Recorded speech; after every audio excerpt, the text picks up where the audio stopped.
वक्त बड़ी खबर, नागपुर में हिंसा के बाद तनाव है, जांच है, एक्शन है। 17 मार्च को ही हिंसा के मामले में नागपुर पुलिस लगातार कार्रवाई कर रही है। अब तक 5 एफआईआर दर्ज हुई, 50 से अधिक गिरफ्तार हुए, 32 से अधिक पुलिसकर्मी घायल थे, जिनमें से 3 डीसीपी रैंक के अधिकारी थे। इलाज के बाद अधिकतर पुलिसकर्मियों ने ड्यूटी ज्वाइन कर ली है। अब भी नागपुर में 11 पुलिस थानों में कर्फ्यू जारी है। नागपुर पुलिस सोशल मीडिया से फैली अफवाह की भी जांच कर रही है। सीसीटीवी खंगाले जा रहे हैं। कल रात पुलिस कमिश्नर की अगुवाई में फ्लैग मार्च निकाला गया। फिलहाल नागपुर शांत है और कर्फ्यू भी जल्द ही हटाया जा सकता है।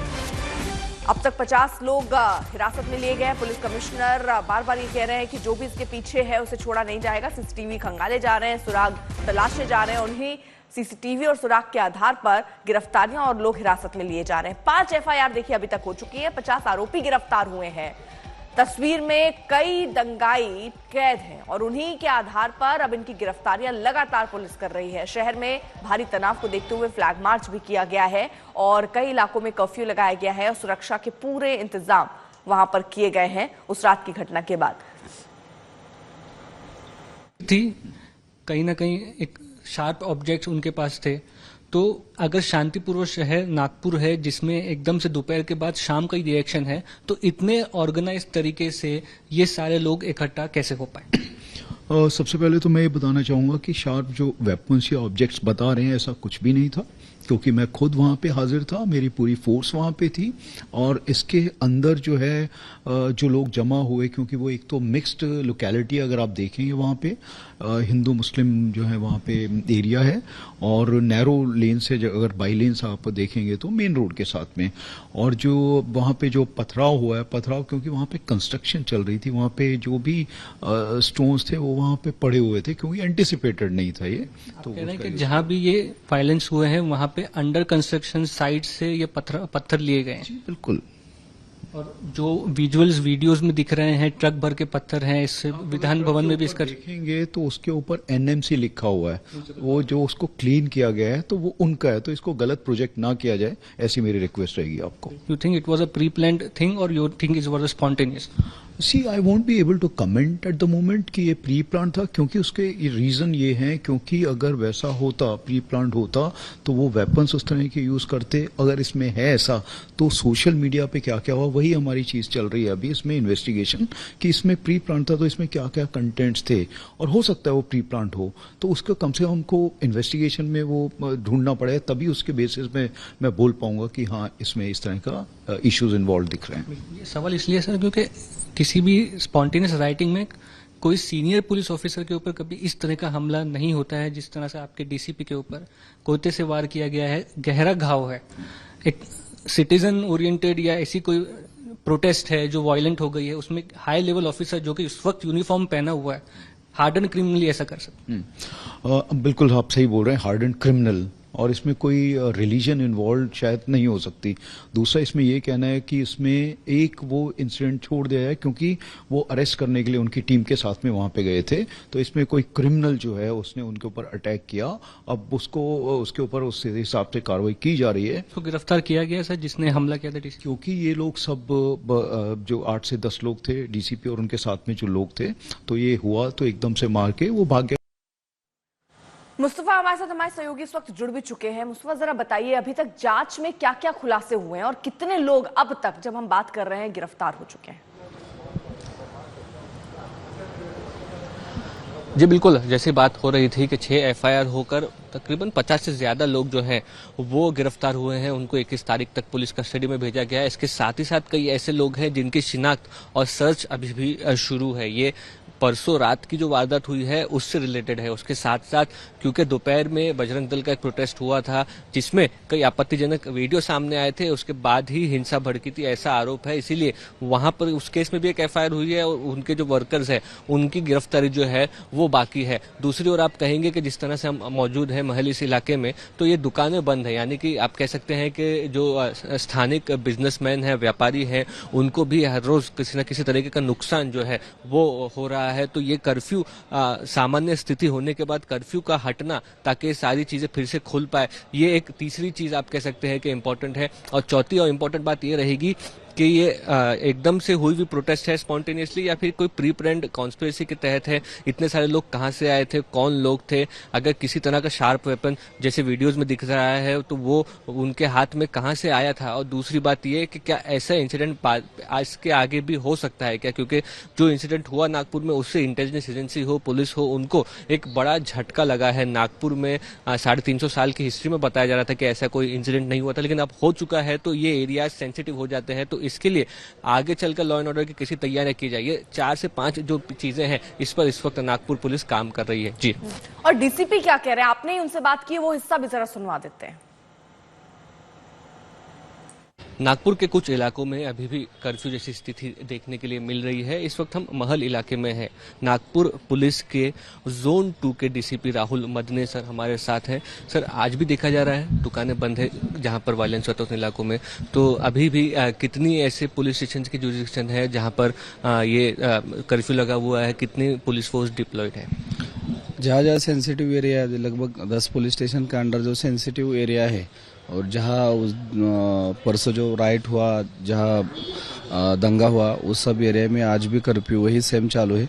हमारे लगभग 24 आवर्स में जो SRPF ग्रुप के 5 कंपनियां यहाँ डिप्लॉयमेंट की गई है, उस अनुसार हमने जो यहाँ जो मूवमेंट है, ट्रैफिक मूवमेंट पूरी बंद है। सिर्फ जो स्कूल इमरजेंसी की जो सेवा है वही चालू है। कहीं ना कहीं कल हमने देखा कि 50 से ऊपर आरोपियों को पकड़ा गया, 6 FIR हुई है, कोर्ट में प्रोड्यूस किया गया था उनको। क्या पुलिस कस्टडी मिली है? उनमें से कोई आरोपी की 21 तक डेट तक PCR रिमांड मिला है और वो इन्वेस्टिगेशन चालू है। नागपुर को जलाने वाले कई थे। सूबे के मंत्री नीतीश राणे के बयान सुनेंगे तो हैरान रह जाएंगे। जिस पर कानून व्यवस्था बनाए रखने की जिम्मेदारी है, सरेआम आग लगाने की बात करता है। 17 मार्च को ही वो बजरंग दलों के कार्यकर्ताओं को भड़का रहे थे।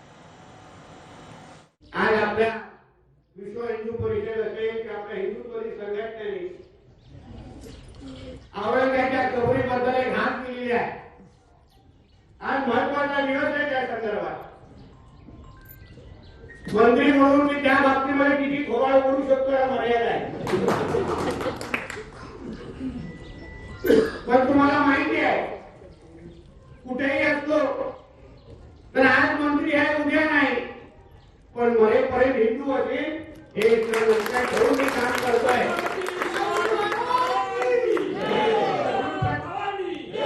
प्रत्येकाने आपलं आपलं काम करावं।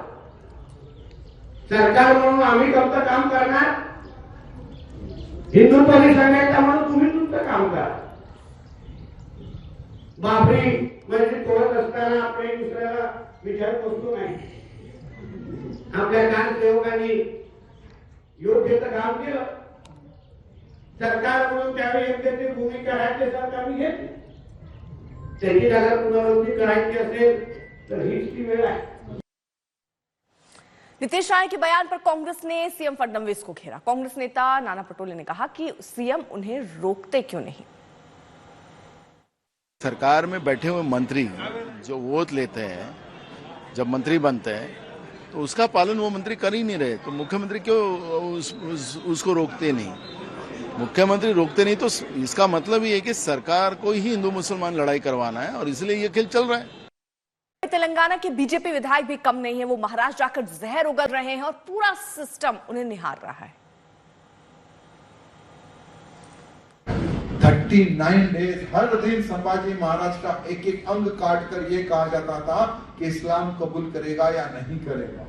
औरंगजेब द्वारा किया गया अत्याचार अब नहीं भूल सकता, इसलिए आज पूरे भारत में एक प्रेशर बन चुका है, एक माहौल बन चुका है कि किसी हालत में औरंगजेब की खबर उखड़नी चाहिए। और आने वाला चुनाव आप देखेंगे, अगर ये सरकार आज नहीं उखाड़ेगी लेकिन आने वाले समय में तो 100% उखाड़ेगी। जो खबर उखाड़ेगा महाराष्ट्र की जनता उसको ही सत्ता देगी, एक माहौल बनेगा। नागपुर में हुई हिंसा को लेकर कई तरह की थ्योरी सामने आ रही हैं। पुलिस का दावा है कि अफवाह की वजह से हिंसा हुई। पीड़ितों का कहना है कि हिंसा प्रायोजित थी, प्लानिंग के साथ की गई। नागपुर की हिंसा का सच क्या है? हिंसा कैसे भड़की, कैसे फैलते चली गई?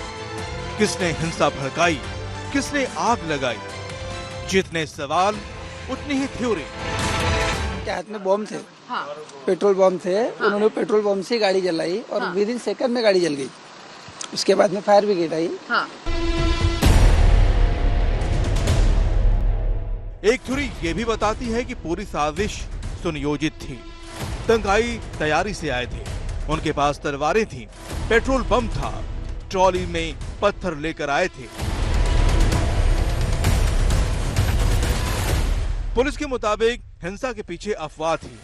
बजरंग दल वीएचपी के प्रदर्शन के दौरान औरंगजेब का पुतला जलाया। इसके बाद सोशल मीडिया पर अफवाहों की बाढ़ आ गई। शाम को शांतता थी पूरे इलाके में, क्या हुआ? यही जैसे मैंने आपको बताया कि जब कुछ लोग जमा हुए, इसमें आमने सामने आए, उन्होंने की कोई कार्रवाई नहीं हुई है क्योंकि अरेस्ट उस समय चल ही रहा था, तो उसका कुछ लोगों ने गैर फायदा या अफवाह फैलाने की कोशिश की और उस अफवाह के उसमें जो है कुछ लोग जो है बह जाते, जैसे उस तरह का हुआ, कुछ र्यूमर्स भी फैले और उसकी वजह से लोग जमा हुए। अगर हिंसा की टाइमलाइन को देखें तो 17 मार्च की सुबह नागपुर के महल इलाके में छत्रपति शिवाजी महाराज की प्रतिमा के सामने जयंती मनाई गई। दोपहर 12 बजे वीएचपी और बजरंग दल के कार्यकर्ताओं ने औरंगजेब की कब्र हटाने की मांग को लेकर प्रदर्शन किया, औरंगजेब का पुतला जलाया। इसी के बाद मुस्लिम समाज में अफवाह फैल गई कि हरी चादर जलाई गई है जिस पर कुरान की आयतें लिखी थी। शाम 5 बजे महल इलाके में मुस्लिम समाज के लोग जुटने लगे। शाम 7 बजे तक हजारों की संख्या में मुस्लिम समाज के लोग पहुंच गए। इसी भीड़ में कुछ उपद्रवी मौजूद थे जिन्होंने पहले नारेबाजी की और फिर पुलिस पर पथराव किया। शाम के 7:30 बजे तक हिंसा फैल गई। उपद्रवियों ने आगजनी शुरू कर दी। करीब 9:30 बजे स्थिति काबू में आई। पुलिस ने हिंसा के आरोप में 65 से ज्यादा उपद्रवियों को हिरासत में लिया है। हिंसा को लेकर नागपुर पुलिस की भूमिका सवालों के घेरे में है। तनाव पहले से था, लेकिन न तो भड़काने वालों पर नकेल कसा गया और न ही हिंसा की आग में पेट्रोल डालने वालों को पहचाना गया। सुमी केवल पटेल के साथ मुस्तफा शेख, नागपुर आज तक।